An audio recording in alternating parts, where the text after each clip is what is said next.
జగన్మోహన్ రెడ్డి మీద దాడి జరిగిన విషయం నాకు తెలియదండి. తెలియదు. అయితే వాస్తవంగా మేము జగన్మోహన్ రెడ్డి పార్టీ, కానీ ఈసారి మాత్రం మేము మారుతాను, టీడీపీలోకి వస్తాను. అది కారణం ఏంటి? కారణం అంటే మాకు ఒక్క పథకం కూడా రాలేదు. మా అమ్మాయి డిగ్రీ చదువుతుంది. ఆ డిగ్రీ చదివిన అమ్మాయి కూడా అమ్మఒడి పడలేదు.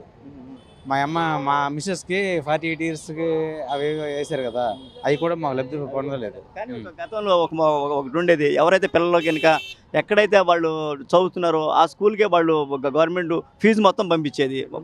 మా పాప పడలేదు. ఎందుకని మా పాప పడలేదు. ఎవరికైనా ఇవ్వడం వల్ల చాలా ఇబ్బందులు ఎదుర్కొంటున్నారు కదా. అవును, ఇటువంటి ప్రాబ్లమ్స్ కూడా వస్తుంది. కొంతమంది అవును, అప్పుడైతే ప్రతి ఒక్కరికి కంపల్సరీగా ఇచ్చేసేవాడు. అవును కదా.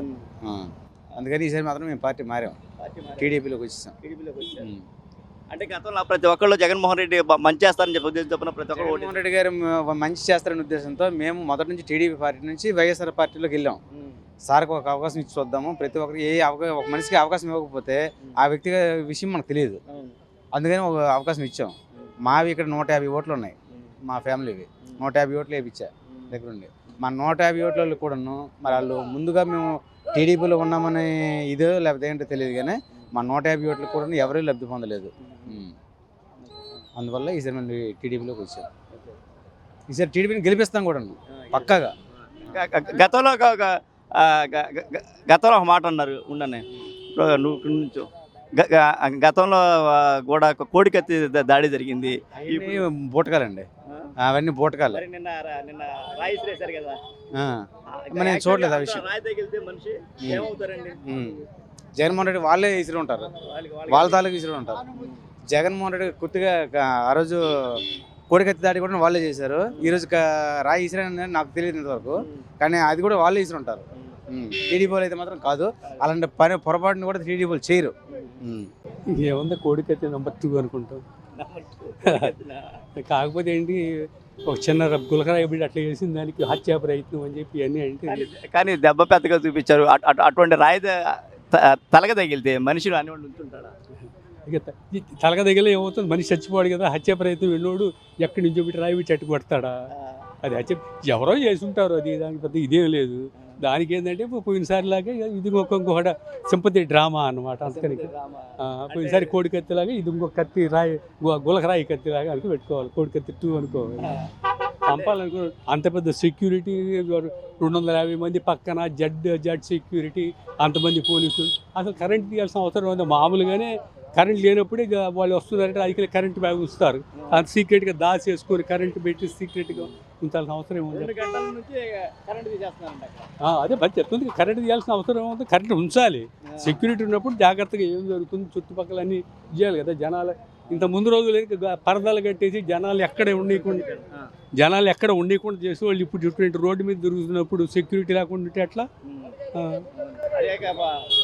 ముఖ్యమంత్రి స్థాయి కోసం పక్క జట్లో సెక్యూరిటీ ఇంటెలిజెన్స్ మామూలు లోకల్ పోలీసులు అభిమానులు 4 గంటల మధ్య ఇప్పుడు ఉంది. ఆయన తిరుగుతున్నాడు అన్ని వైపు పోలీసులు, అన్ని వైపులు చాలా చూడాలి కదా ఏం జరుగుతుందో అని. మరి పక్కన ఒక మనిషి చెయ్యి ఇట్లా మరి వేస్తున్నాడు అంటే వాడిని పట్టుకోవాలి, పక్కనైనా చెప్తాడు కదా. దాని నాటకాలు అన్నిటికన్నా మించి అక్కడ కరెంటు పోవడం అనేది పెద్దదిగా ఉంది కదా. అక్కడ కరెంటు పోవడం అనేది అదే కరెంటు కావాలని పోగొట్టున్నాడు. క్లియర్ కనిపిస్తుంది కదా. అసలు సీఎం వస్తున్నాడు, ఇటువంటి వస్తున్నాయంటే కరెంటు అన్ని స్పెషల్ ఇవన్నీ పెడతారు, లైన్లన్నీ పెడతారు. అక్కడ దగ్గరలోనే ఒక దాదాపు ఒక 2 నిమిషాలు 3 నిమిషాలు ఒక 5 నిమిషాలు నడకలోనే ఎమ్మెల్సీ రుహల్లా ఇల్లు కూడా ఉంది. అది చెప్తుంది. అది ఎవరు ఉన్నారు కదా. అసలు రుహల్లా సంగతి పక్కన అనవసరం. ఇక్కడ సీఎంగా ఉన్నప్పుడు ఆయన ఎక్కడ వెళ్తుంటే అన్ని కరెంటు అన్ని చెట్లు గిట్లు మొత్తాన్ని కొట్టేస్తున్నప్పుడు ఇప్పుడు అది ఆ జాగ్రత్తలు తీసుకోవాలి కదా. అది ఇంకోటి ఏంటంటే అక్కడ రాయి బండి వెంటనే అక్కడ 10-15 నిమిషాలు సాక్షులు వాళ్ళు పేరుని నాని గిన్ని నాని హత్యా ప్రయత్నం అని చెప్పి ప్రాపగండా. అంటే అది ఎంత ఇది గులకరాళ్ళు పెట్టి అలా కొడితే హత్యా ప్రయత్నం అవుతుంది. అది మరి అసహ్యంగానో ఏ భాగంగా చూస్తూ ఉంటే వాంతి అనిపిస్తూ ఉంది. చెప్పునేది ఏదో ఎవరో కొట్టారు అని అంటే బాగానే ఉంది.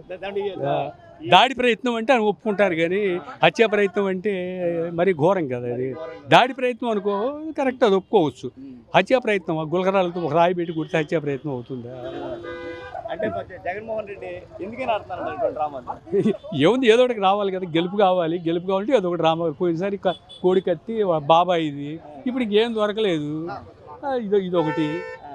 మరి ఇక్కడ డ్రామా కాకేమన్నా మరి. అందులో వాళ్ళ సోషల్ మీడియాలో ఒక 4 days 1 week నుంచి చెప్తున్నారంట, 4-5 రోజుల్లో కొన్ని జరగబోతాయి, కొన్ని అనూహ్యమైన పరిణామాలు జరగబోతున్నాయి అని వాళ్ళ సోషల్ మీడియా గ్రూపుల్లో నుంచి. అది ఎవరు అవుతూ శ్రీధర్ రెడ్డి అని ఎవరు సంథింగ్ అని. కాబట్టి దీన్ని బట్టి అంటే ప్లాన్డ్గా జరుగుతుంది అనేది అర్థమైపోతూ ఉందిగా. దీనికి పెద్ద ఇంపార్టెన్స్ అంటే పొలిటికల్ డ్రామా జనాలు నమ్మరు, ఏం చేసినా ఎలా నమ్ముతారు. నిజంగా ఏదో దాడి ప్రయత్నం అంటే నమ్ముతారు, కానీ హత్యా ప్రయత్నం అంటే ఎంత నవ్వులాట. కాకపోతే జగన్మోహన్ రెడ్డికి ఈసారి రావన్న విషయం తెలిసిపోయింది. అదే ఏదో ఒకటి చెయ్యాలి. ఒక విషయం గమనించారా, గతంలో పోయిన లాస్ట్ ఎలక్షన్లో జగన్మోహన్ రెడ్డి వాళ్ళ బాబాయ్ హత్య, ఏది వివేకానంద రెడ్డి హత్య అని జరిగింది. ఇప్పుడు వివేకానంద హై స్కూల్ నుంచి జరిగింది. వివేకానందకి ఈయనకి మంచి ఇది ఉందంటారా? దానికి దీనికి అంటారా? దానికి దీనికి ఏదో ఒకటి మరి ఉందంటే జనాలు ప్రతి విషయాన్ని అనుమానించాల్సి వస్తుంది. ఎందుకంటే ఇప్పుడు జరిగిన పరిస్థితులు వెనకాల దృష్టిలో పెట్టుకుంటే గతంలో సిచ్యువేషన్ చూసి ఇప్పుడు చూస్తే ప్రతిదీ అనుమానంగా, నిజంగా అనుమానించాలి. అప్పుడు ఒక మాట అన్నావు, వివేకానంద రెడ్డి హత్య జరిగినప్పుడు ముందేమో గుండుపోటు అన్నారు, తర్వాత బాత్రూంలో కాలు జారబడ్డారు అన్నారు. సొంత వాళ్ళ కూతురు వాళ్ళ చెల్లెలే దాని మీద ఖండిస్తున్నారు కదా. మనం చెప్తే తప్పు అవుద్ది, సొంత వాళ్ళ కుటుంబంలో వాళ్ళే చెప్తున్నారు కదా మా నాన్న ఇది చేశారు అనేది. ఇంకా ఎవరిని నమ్మాలి? నేను చెప్తే నమ్మకూడదు. వాళ్ళ సొంత చెల్లెలు, వాళ్ళ సొంత చనిపోయిన ఆయన కూతురే చెప్తుంది కదా మా నాన్న ఇలా జరిగిందని. కాబట్టి వాళ్ళ మాటలు నమ్మాలి కదా, మన గురించి అనవసరం.